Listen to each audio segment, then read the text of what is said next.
ఇందులో ఏముందంట? దేవుని కృప. Praise the lord. ఎవరైనా తప్పు చేస్తే వాళ్ళని మనం ఏమనుకుంటాం?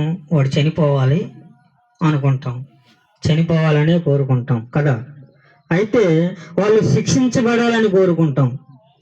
అయితే ఇక్కడ దేవుని కృప ఏంటంటే, దుష్టుడు మరణము నందుట మాత్రము చేత నాకు ఏమాత్రమైన సంతోషము కలుగునా అంటున్నాడు ప్రభు అయిన యేసుక్రీస్తు వారు. దుష్టుడు మరణిస్తే నాకు సంతోషమా అని అడుగుతున్నాడు యెహెజ్కేలు గ్రంథంలో దేవుడు. మరేం కావాలంట ఆయనకి? వాడు తన ప్రవర్తన దిద్దుకొని, తన ప్రవర్తన మార్చుకొని బ్రతకడం నాకు కావాలి. వాడు చచ్చిపోవటం కాదు, ఆ దుష్టుడు కూడా మారాలి, తన యొక్క ప్రవర్తననే మార్చుకోవాలి అని ఆయన కోరుకుంటున్నాడు.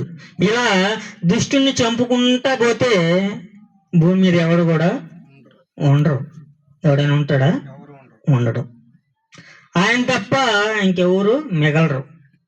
అయితే అందరూ చెడిపోయిన వాళ్ళే, మనతో పాటు మనం కూడా అలాంటి వాళ్ళమే.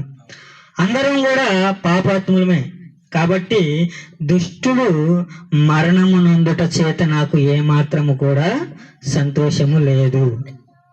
వాడు తన ప్రవర్తనని దిద్దుకొని బ్రతకడం నాకు కావాలంటున్నాడు. ఎవరు అడుగుతున్నాడు? అది ఎవరు అడుగుతున్నారు?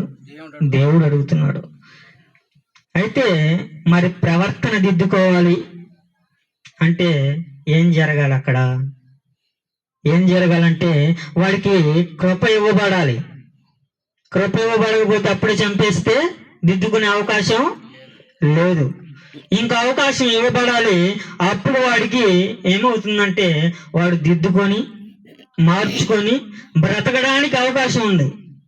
మరి అవకాశం ఇవ్వలేదనుకోండి, ఏమవుతుంది? మరణమే.